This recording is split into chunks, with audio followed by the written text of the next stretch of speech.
नमस्कार दोस्तों, स्वागत है आपका अपना यूट्यूब चैनल टुडे एग्जाम पर। दोस्तों आज है 22 सितंबर 2022 और आज आरआरबी ग्रुप डी की एग्जाम थी। फर्स्ट शिफ्ट की एग्जाम समाप्त हो चुकी है। फर्स्ट शिफ्ट के एग्जाम में जीके और साइंस के जो भी प्रश्न पूछे गए सभी प्रश्नों को लेकर आ गए हैं। दोस्तों बात करें आज की लेवल की, तो आज की लेवल जो है 5 साल बैक चला गया है। 5 साल पहले जो एग्जाम में क्वेश्चन आया करता था रेलवे के एग्जाम में, वैसा ही क्वेश्चन देखने को मिला है। यहाँ पे काफी जो क्वेश्चन स्टैटिक्स जीके है ये आपके सीधे सीधे बुक से आ रहे हैं, स्पीडी लूसेंट वगैरह से आपको देखने को आज क्वेश्चन मिला है। आज बात करें कि पहले जैसा नहीं है एनसीईआरटी खाली पूछ रहा है, यहाँ पे काफी घुमाया गया है जैसे कि आप इस वीडियो में देखेंगे। एक प्रश्न आया था, पंजाब केसरी किसे कहा जाता है। जितने दिन भी एग्जाम हुआ, एक दिन खाली पूछा गया था कि सरदार वल्लभ भाई पटेल के बारे में, बाद में कि कभी नहीं पूछा गया था, लेकिन आज पूछा गया है यहाँ पे उपनाम। तो पंजाब केसरी जो है ये लाला लाजपत राय को कहा जाता है। पंजाब केसरी का विरोध करते हुए ही लाला लाजपत राय को लाठी चार्ज का शिकार हुआ था, बाद में इन्हीं कारण इनका मौत हो गया था। अब साइमन कमीशन भारत कब आता है? 1928 में आता है। गठन कब होता है? 1927 में होता है। ठीक है, इसे गोरों का कमीशन कहा गया था और इस कमीशन में एक भी भारतीयों को जगह नहीं दिया था, इसी के लिए विरोध कर रहे थे। ठीक है, एक प्रश्न आया था, स्टेट बैंक ऑफ इंडिया का मुख्यालय कहाँ है? याद होगा आपको, स्टेट बैंक ऑफ इंडिया का मुख्यालय मुंबई में है। बताते आया हूं जब भी इंपीरियल बैंक की बात आई है। तो वर्तमान में इसके प्रमुख कौन है? खारा। और मैं ये भी बताया था कि खाली सरनेम रखने से काम हो जाएगा, सरनेम कुछ अजीब सा है, खारा। ठीक है, स्थापना कब होती है? 1955 में होती है। इससे पहले इसी बैंक का नाम इंपीरियल बैंक ऑफ इंडिया था और इंपीरियल बैंक ऑफ इंडिया की गठन कब हुई थी? 1921 में। इससे पहले 3 बैंक थे, bank of Mumbai, bank of Kolkata और बैंक ऑफ मद्रास। इन तीनों को मिलाकर बनाया गया था आपका इंपीरियल बैंक 1921 में। और इसी इंपीरियल बैंक को 1955 में बनाया गया एसबीआई, जो वर्तमान में भारत के मतलब सबसे बड़ी बैंक है सार्वजनिक क्षेत्र के। बात करें सार्वजनिक क्षेत्र के कितने बैंक है भारत में, तो मात्र 12 बैंक है। ठीक है, इसके बाद अधिकांश बैंक का जो है विलय हो गया है। सबसे पहले बैंकों का राष्ट्रीयकरण कब होती है? 19 जुलाई 1969 को होती है, कल भी बताया था। 14 बैंकों का राष्ट्रीयकरण हुआ था और इस समय प्रधानमंत्री कौन थी? इंदिरा गांधी। सेकेंड टाइम 1980 में हुआ बैंकों का राष्ट्रीयकरण। तो दोनों बात आपको याद रखना है। और अधिकांश बैंकों का विलय होने के बाद सबसे 1 नंबर पे आपका एसबीआई है, 2 नंबर पे पंजाब नेशनल बैंक है। एक न्यूमेरिकल आया उत्तल दर्पण से कि उत्तल दर्पण में वक्रता त्रिज्या दे रखी है 20 सेंटीमीटर। यदि वस्तु दर्पण से 20 सेंटीमीटर की दूरी पर रखी जाती है तो इमेज की दूरी क्या होगी? इस प्रकार के प्रश्न आ गए हैं। तो यहाँ पे इसमें 2 सूत्र की जरूरत है आपको। यहाँ पे वक्रता त्रिज्या पता है और आपको क्या पता है? वस्तु की दूरी पता है, तो प्रतिबिंब की दूरी निकालनी है। दर्पण का सूत्र आपके सामने है, लेकिन इसमें एक और एडिशनल सूत्र लगेगा, तभी आप निकाल पाओगे। कौन से सूत्र? F बराबर R/2 जो होती है, ये वाली सूत्र लगेगी। यहाँ से हम फोकस दूरी कैलकुलेट करेंगे तो हमारा क्या होगा? वक्रता त्रिज्या का आधा मतलब 10 सेंटीमीटर हमारा फोकस दूरी हो जाएगा। ठीक है, R/2 होता है ना, इसमें रख दिया R का वैल्यू 20, 20/2 मतलब 10 हो गए। 10 हो गया फोकस दूरी। यदि वस्तु की दूरी 20 है, वस्तु की दूरी हमारा 20 है। ठीक है, और हमें भी की मान कैलकुलेट करना है। अब कौन सी दर्पण है? उत्तल दर्पण है। उत्तल दर्पण में क्या क्या भाई लेना है आपको, सब दिन बताते आए हूं। और आज आपको एक वीडियो मिल जाएगा, आज के बाद ये वाली न्यूमेरिकल आपको जो है आपके सामने ही हाथ जोड़ेंगे कि भैया आप मत बनाओ, मुझे मत बनाओ, बन जाएगी। ठीक है, साइन चेंज करने में कोई दिक्कत नहीं आएगी, मैंने ऐसा सजा लिया है, आपको जो है मिल जाएगा आज पूरे दिन में। ठीक है, कभी ना कभी मिल जाएगा, मैं काम कर रहा हूं उस पर, है ना। तो उत्तल दर्पण की फोकस दूरी किस साइड होती है? दाएं साइड। तो फोकस दूरी आपको लेना है पॉजिटिव। उत्तल दर्पण में कैसी प्रतिबिंब बनती है? इमेजिनरी।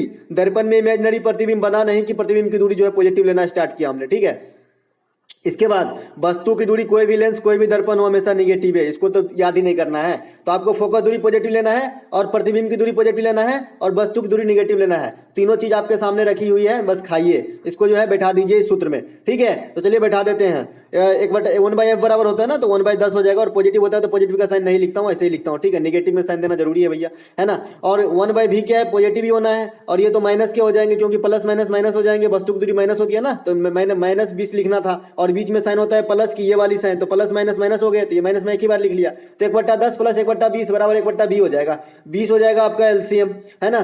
तो 2 और 1 3 हो जाएगा, 3/20 हो जाएगा आपका 1/v, तो v का वैल्यू 20/3 हो जाएगा। ये आपका आंसर है। ठीक है, इसमें आंकड़े डिफरेंट हो सकते हैं, क्वेश्चन एज इट इज आया है। ठीक है, एक और आया है लेंस से न्यूमेरिकल, आज 2 न्यूमेरिकल पूछे गए दर्पण और लेंस से। ठीक है, और एक नया भी प्रश्न पूछा गया है जो आप ऊर्जा कैलकुलेट करते हैं कि कितनी खपत होगी, वो भी पूछा गया है आज, लेकिन क्वेश्चन वो नहीं मिला है मुझे। ठीक है, चलते हैं आगे। अगला एक प्रश्न पूछा गया था यहाँ पे कि भारत में क्षेत्रफल के हिसाब से सबसे बड़ा राज्य कौन सा? ले लीजिए, हलवा। सबसे बड़ा राज्य कौन है क्षेत्रफल के हिसाब से? अपना राजस्थान। केसरिया वालम पधारो, है ना। अपना राजस्थान भैया सबसे बड़ी है क्षेत्रफल के हिसाब से। दूसरा स्थान पे कौन सा है? मध्य प्रदेश है। तीसरे स्थान पे आई थिंक महाराष्ट्र है, ठीक है। चौथा स्थान पे यूपी है, ठीक है। ये सब आपको ध्यान रखना है क्षेत्रफल के हिसाब से, ठीक है। इसके बाद जनसंख्या के हिसाब से बात कर लेते हैं। जनसंख्या के हिसाब से सबसे बड़ा अपना योगी आदित्यनाथ का क्षेत्र, मतलब उत्तर प्रदेश। उसके बाद क्षेत्रफल के हिसाब से सबसे छोटा कौन है? प्रमोद सावंत का क्षेत्र, गोवा। इसके बाद जो जनसंख्या के हिसाब से सबसे छोटा कौन सा हो जाएगा? सिक्किम। सिक्किम में कौन सी पर्वत चोटी है? कंचनजंगा, भूलना नहीं है, क्योंकि दुनिया की सबसे तीसरी ऊंची चोटी है कंचनजंगा, और ये कभी भी एग्जाम में बिना पूछे आ जाता है, ठीक है। और सिक्किम में कौन सा त्योहार मनाया जाता है? ये भी आपको ध्यान रखना है, लोसांग। लोसांग मनाया जाता है सिक्किम के अंदर। तो ये बात सब ध्यान रखना है। सिक्किम के रिगार्ड में जनसंख्या के दृष्टिकोण से सबसे कम है। हाँ, सबसे कम जनसंख्या घनत्व तो अगर पूछा जाएगा तो अरुणाचल प्रदेश होगा, ठीक है। सबसे कम जनसंख्या घनत्व तो यहाँ पे मात्र 17 व्यक्ति पर किलोमीटर रहते थे अकॉर्डिंग टू 2011। अब 2021 में बदल गया होगा, लेकिन ये बदलने वाला है नहीं। इतना कम इसको कोई नहीं पकड़ सकता। ये रिकॉर्ड है अपने आप में कि सबसे कम जनसंख्या जो है 1 किलोमीटर में रहता है, ठीक है। अंडमान और कार निकोबार द्वीप को कौन सा चैनल अलग करता है? बताया था, मैंने बताया था भैया कि एक ज्योग्राफी का वीडियो आप लोगों को दिया था, इसमें बताया था। तो ये 10 डिग्री, और यहीं पर मैंने याद रखने के लिए बताया था कि 8 डिग्री भी है और 9 डिग्री भी है। तो 8 डिग्री में जो है दोनों चीज सेम है। मिनी क्वाई से मालदीव, दोनों मौ से है। मिनी क्वाई मालदीव जो है आपका 8 डिग्री, ठीक है। और एक है आपका लक्षद्वीप मिनी क्वाई 9 डिग्री। लक्षद्वीप मिनिकॉय ये आपका जो है 9 डिग्री है। तो मैंने याद रखने के लिए बताया था कि दोनों मौ है। मिनिकॉय मालदीव तो 8 डिग्री और 9 डिग्री है, दोनों अलग है। लक्षद्वीप मिनिकॉय और 10 डिग्री है। कार निकोबार अंडमान। तो इस प्रकार से साथ ही साथ यहाँ पे वैरन द्वीप होती है अंडमान में, जो सक्रिय ज्वालामुखी है। आपको ये बात भी ध्यान रखना है। अंडमान में ही इंडिया का सबसे छोटा मतलब क्या बोलते हैं उसको, नेशनल पार्क है, साउथ बटन। तो आपको ये बात भी ध्यान रखना है। तो ये बात सब ध्यान रखना है अंडमान निकोबार के रिगार्ड में। एक प्रश्न यहाँ पे आया था, त्रिशूर पूरम किस राज्य का प्रमुख उत्सव या नृत्य है? इस प्रकार का प्रश्न आया है त्रिशूर करके, ठीक है। तो त्रिशूर पूरम जो है, त्रिशूर जगह का भी नाम है केरला में, और आपका जो है त्रिशूर पूरम उत्सव भी मनाया जाता है केरला में। तो ठीक है, तो ये आपका केरल राइट आंसर हो जाएगा, ठीक है। केरल हो जाएगा आपका राइट आंसर। अब केरल के लिए कौन कौन से हैं? कथकली भी है, मोहिनी अट्टम भी है, मारमोक्कली भी है, ठीक है। तो ये सब केरल में मनाई जाने वाली फेस्टिवल है, जिसमें नृत्य है कथकली, मोहिनी अट्टम, मारमोक्कली, तीनों नृत्य ही है, ठीक है। उसके बाद आप एक ओनम ले लीजिएगा, ओनम भी मनाया जाता है केरल में, ठीक है। इसके बाद पोंगल, जलीकट्टू तमिलनाडु, थाईपुसम, ये सब तमिलनाडु में मनाए जाने वाले त्योहार हैं। पोंगल, जलीकट्टू सांडों की लड़ाई होती है। थाईपुसम जिसमें सुई वगैरह चुभा के जो है करतब दिखाते हैं अपने देवी देवताओं के लिए। तो ये सब जो है आपका तमिलनाडु में मनाए जाते हैं। इसके बाद फुलदेव त्योहार, फुलदेव जो है आपका फूलों की घाटी से ही याद रखिए, उत्तराखंड में फूलों की घाटी है। तो फुलदेव त्योहार जो है ये उत्तराखंड में ही मनाया जाता है, लेकिन एंथुरियम में वो अलग त्योहार है, वो भी फूल से संबंधित है, वो नॉर्थ ईस्ट का है, ठीक है। तो दोनों में फर्क है। हाथी उत्सव आपका राजस्थान में, साथ ही साथ आपका पुष्कर मेला राजस्थान में, ये सब राजस्थान में। लंबी मूछ की प्रतियोगिता ये भी राजस्थान में होती है, ध्यान रखिएगा। बांग्ला त्योहार, नोंगक्रम त्योहार, ये मेघालय में मनाया जाता है। बांग्ला और नोंगक्रम, बांग्ला देख के जो है पश्चिम बंगाल नहीं मारना है, ये एक्सेप्शनल है, इसीलिए मैंने यहाँ पे लिख लिया, ठीक है। एक प्रश्न आया था, कल ही बताया था ना जी, गौतम बुद्ध ने अपना प्रथम उपदेश कहाँ दिया था और सबसे अधिक उपदेश कहाँ दिया था? दोनों बात बताया था। तो गौतम बुद्ध ने प्रथम उपदेश जो है ये सारनाथ में दिया था, और सबसे अधिक उपदेश की बात करेंगे तो कोसल देश की राजधानी श्रावस्ती में दिया था, जो मैं आगे लिख के रखा हूं। और ये भी बताया था कि 16 महाजनपद की जो ये है ना मतलब वर्णन, ये अंगुत्तर निकाय नामक किताब में है, ये भी बताया था, ठीक है। तो यहाँ पे गौतम बुद्ध का प्रथम उपदेश कहाँ दिया? सारनाथ में। सारनाथ उत्तर प्रदेश में है जी, सारनाथ है ना। और बुद्ध का जन्म लुम्बिनी में होता है, ये कहाँ है? नेपाल में। मृत्यु कहाँ होता है? कुशीनगर में। ये कहाँ है? उत्तर प्रदेश में। आपसे अगर पूछे कि बुद्ध अपने अंतिम दिन किसके संरक्षण में गुजारे, तो मल्लों के संरक्षण में, मल्लों के संरक्षण में इनकी मृत्यु हुई थी, ठीक है। गृह त्याग की घटना को क्या कहा गया? महाविनिष्क्रमण। ज्ञान की प्राप्ति को या कहिए कि प्रथम उपदेश को तो धर्म चक्र परिवर्तन, और मृत्यु को महापरिनिर्वाण कहा गया, बुद्ध से संबंधित। इसके बाद प्रथम उपदेश दिए थे कहाँ पे? सारनाथ में। सर्वाधिक उपदेश कहाँ दिए थे? श्रावस्ती। श्रावस्ती कहाँ की राजधानी है? कोसल।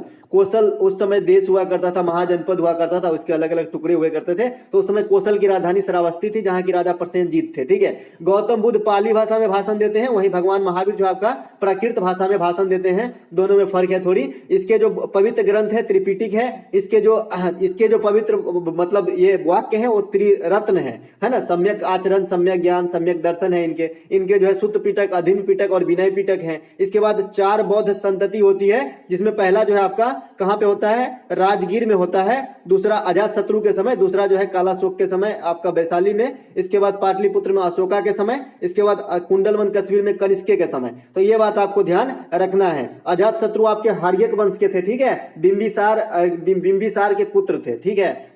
मतलब ये कौन, अजातशत्रु। एक प्रश्न आया है कि यहाँ पे सर्वोच्च न्यायालय में मुख्य न्यायाधीश की सेवानिवृत्ति आयु क्या रिपीट किया है तो 65 वर्ष है, वहीं पे हाई कोर्ट में 62 वर्ष है, ठीक है। सर्वोच्च न्यायालय की गठन की बात करेंगे तो आर्टिकल 124 है जो 1950 में गठन किया गया था और ये आपका जो है दिल्ली में स्थित है। और अभी वर्तमान में इसके जो चीफ जस्टिस है जल्दी में अभी तुरंत में जो है मतलब बदले हैं, यूयू ललित बन गए हैं एम एन रमणा के जगह पे। और हाई कोर्ट का गठन की आर्टिकल जो है ये 214 है। वर्तमान में 25 हाई कोर्ट है, सबसे लेटेस्ट वाली आपका जो है आंध्र प्रदेश के अंदर है। जस्टिस यूयू ललित है, चीफ जस्टिस ऑफ इंडिया कौन है, सीजीआई यूयू ललित है। इसके पहले कौन थे, रमना साहब थे।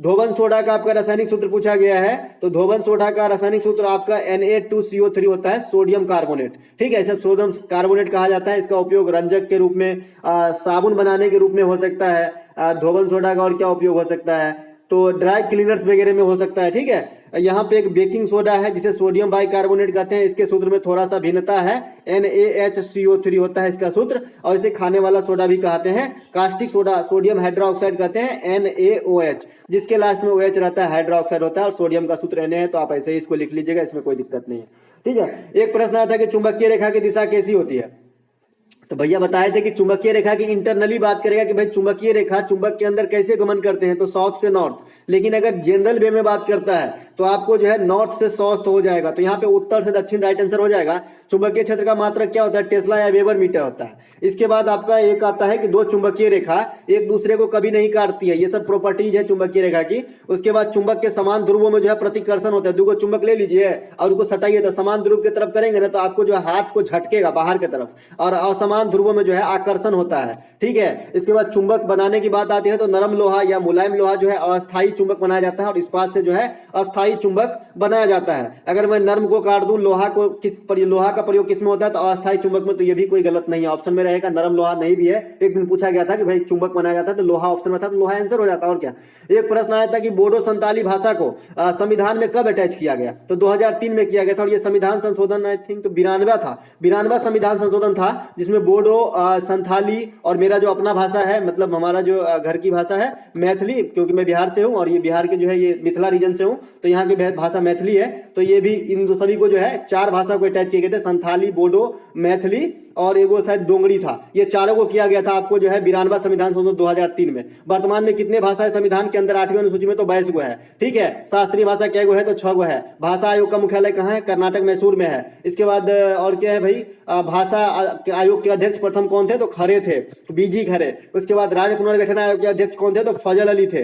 राज्य पुनर्गठन आयोग के तहत बढ़ने वाला प्रथम राज्य कौन सा है, तो आंध्र प्रदेश है। तो ये बात सब आपको ध्यान रखना है। इसके बाद में और कुछ है भाषा से, क्लासिकल भाषा बताई दिया लेकिन चर्चा नहीं किया, तो फिर से एक बार कर देता हूं। तमिल, तेलुगु, कन्नड़, मलयालम, संस्कृत, ओडिसी, ठीक है। एक प्रश्न फिर से यहाँ पे देखने को मिला लेंस से। अवतल लेंस की फोकस दूरी क्या होगी, इसमें आंकड़ा मैंने खुद से रखा हूं भैया, इसमें आंकड़ा नहीं मिला था, ठीक है। आंकड़ा नहीं मिल पाया है, आपको सिखाना है इसलिए रख दिया क्योंकि पूछा गया था। अवतल लेंस की फोकस दूरी क्या होगी, दर्पण से वस्तु की दूरी 0.3 मीटर है और तथा इमेज की दूरी 0.1 मीटर है। अब आपसे फोकस दूरी पूछ रहा है, कौन सा लेंस है, अवतल लेंस है। तो अवतल लेंस में प्रतिबिंब कैसी बनती है, काल्पनिक बनती है, ठीक है। जो उत्तल दर्पण में जैसा प्रतिबिंब बनता है ना, वैसा ही अवतल लेंस में बनता है, काल्पनिक बनता है। इसका प्रॉपर्टीज मैं आज दे दूंगा आपको, कोई भी कंफ्यूजन नहीं होगा। मैं एक वीडियो लेके आ रहा हूँ सेपरेट, वहां पे 5 से 7, 8, 10 क्वेश्चन देखेंगे और पहले जो है आपके गुणधर्म और साइन चेंज करने के ट्रिक बता दूंगा, तो कोई दिक्कत नहीं होने वाली है। अवतल लेंस में जो है आपको अवतल लेंस कुछ इस प्रकार का होता है। इसकी फोकस दूरी जो है ना, दर्पण से बाएं साइड ही होती है, मुख्य फोकस दूरी, ठीक है। तो जो भी दर्पण से बाएं साइड वाली फोकस दूरी होगी आपको निगेटिव लेना है। तो अवतलो दर्पण में आप जो है फोकस दूरी निगेटिव लेते हैं और अवतल लेंसों में फोकस दूरी निगेटिव लेते हैं, बस इतना ही सी समानता है, ठीक है। तो इसमें मैं फोकस दूरी निगेटिव ले लिया, तो फोकस दूरी मैं ले लूंगा निगेटिव। तो फोकस दूरी हमारा कितना है भाई, फोकस दूरी क्या होगी पूछ रहा है, तो कुछ भी आएगा तो ये निगेटिव में आएगा, ठीक है। फोकस दूरी में मुझे निगेटिव में कैलकुलेट करना है। इसके बाद वस्तु की दूरी दे रखा है आपका, यू दे रखा है कितना, 0.3 मीटर, तो 30 सेंटीमीटर लिख लेते हैं और वस्तु की दूरी हमेशा निगेटिव होती है। और इसके बाद क्या है, इमेज की दूरी दे रखा है भी, और कौन सा दर्पण है, अवतल लेंस है। तो अवतल लेंस में उत्तल के जो अवतल दर्पण होता है ना, वैसा काम करने लगेगा। तो उत्तल दर्पण में कैसा लेते थे आप, अब तो उत्तल दर्पण में कैसा लेते थे साइन, उत्तल दर्पण में भी का साइन कैसे लेते थे, तो हम लेते थे भैया पॉजिटिव। तो यहाँ पर हम अवतल लेंस में ले लेंगे भी का साइन पॉजिटिव, ठीक है, भी का साइन हम ले लेंगे पॉजिटिव, ठीक है, यहाँ पे हम भी का लिए पॉजिटिव, ठीक है। तो अब हम चलते हैं आगे, इसी से हम सॉल्व कर लेंगे। आप मुझे सॉल्व करके ये क्वेश्चन बताएंगे और देखते हैं इसका आंसर कितना आता है। मैंने यहाँ पे साइन आपको बता दिया है। चलते हैं आगे, चलते हैं आगे। अगला एक प्रतिबिंब है यहाँ, मतलब क्या बोलते हैं इसको, मतलब एक प्रश्न है, फ्लेमिंग के बाएं हाथ का नियम क्या है, फ्लेमिंग के बाएं हाथ का नियम क्या है। तो फ्लेमिंग के बाएं हाथ के नियम से एक प्रश्न आया था, चुंबकीय क्षेत्र से संबंधित है फ्लेमिंग के बाएं हाथ का नियम है, ठीक है। एक प्रश्न यहाँ पे आया था कि CaCO3 को गर्म करने पर क्या प्राप्त होता है, तो CaCO3 को गर्म करने पर कैल्शियम ऑक्साइड CaO प्राप्त हुआ है। और कल मैंने CaCO3 के बनाने की रिएक्शन आपको बताया था अपने तरफ से, ठीक है, कि CaCO3 को जब जल के साथ प्रतिक्रिया करा रहे थे CaO को, तो CaCO3 बन रहा था, है ना। कल बताए थे ना आपको, संगमरमर की इसकी सूत्र होती है कैल्शियम कार्बोनेट बोलते हैं इसे। तो इसका उल्टा पूछा गया है, एग्जैक्ट तो नहीं पूछा गया। चलते हैं आगे। एक प्रश्न आपको यहाँ पे पूछा गया है, एक प्रश्न पूछा गया है, पोंगल कहाँ मनाया जाता है। आज आर्ट एंड कल्चर से 2 प्रश्न देखने को मिला और आरबीआई से 3 प्रश्न देखने को मिला। अभी आप देखेंगे। तो पोंगल कहाँ मनाया जाता है, तो ये आपको तमिलनाडु मनाया जाता है। बैंकों का बैंक किसे कहा जाता है, तो ये आपका आरबीआई का कहा जाता है। एकदम 1 सिलेबस का क्वेश्चन है और आरबीआई के बारे में ज्यादा मटेरियल नहीं, मैं आगे छाप के रखा हूं इसलिए नहीं लिखा।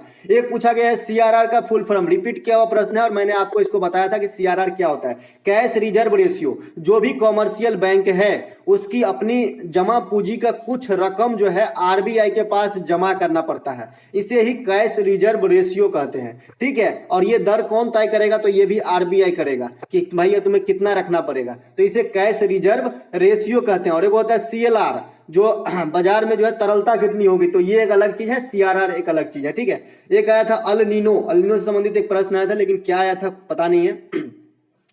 अल नीनो क्या होती है, जो प्रशांत महासागरीय क्षेत्र है वहां पे टेम्परेचर में बढ़ोतरी हो जाती है समुद्र की जल के लेवल में, तो यहाँ पे अल नीनो की उत्पन्न होती है। एक होता है अल नीनो, एक होता है अली नीनो, ठीक है, दोनों में फर्क है। एक होता है अल नीनो, एक सिर्फ होता है ली नीनो, ठीक है, ये दोनों अलग अलग चीज है, ठीक है। तो ये सिर्फ इतना ही, क्योंकि इसमें क्वेश्चन ही पता नहीं है, ठीक है। और इससे बहुत अच्छा प्रभाव भी पड़ता है और बुरा प्रभाव भी पड़ता है अल नीनो से, ठीक है। मुक्केबाजी 2021 में किसे अर्जुन पुरस्कार से सम्मानित किया गया था। 2021 में मुक्केबाजी में सिमरनजीत को जो है मुक्केबाजी में अर्जुन पुरस्कार दिया गया था। अर्जुन पुरस्कार की शुरुआत जो है 1961 में होती है।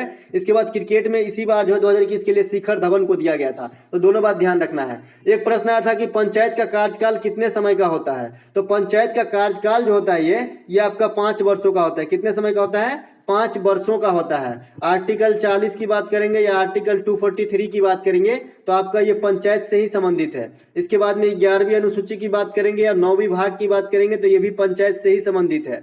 इसके बाद 73वीं संविधान संशोधन की बात करेंगे जो 1992 में लागू कराने की बात कही गई, 1993 में लागू हुई 24 अप्रैल को। तो 24 अप्रैल को पंचायती दिवस मनाते हैं, तो ये सभी पंचायती से संबंधित है। इसके बाद जो बलवंत मेहता समिति, अशोक मेहता समिति, सादिक अली समिति, सिंघवी समिति, बीजी राव समिति, ये सभी पंचायती से संबंधित है। पंचायती व्यवस्था का हेडक्वार्टर आपका जो है हैदराबाद में स्थित है, तो आपको ये बात भी ध्यान रखना है। इसके बाद अभी जो गिरिराज सिंह है ये पंचायती मंत्री है, तो ये बात भी आपको याद रखना है।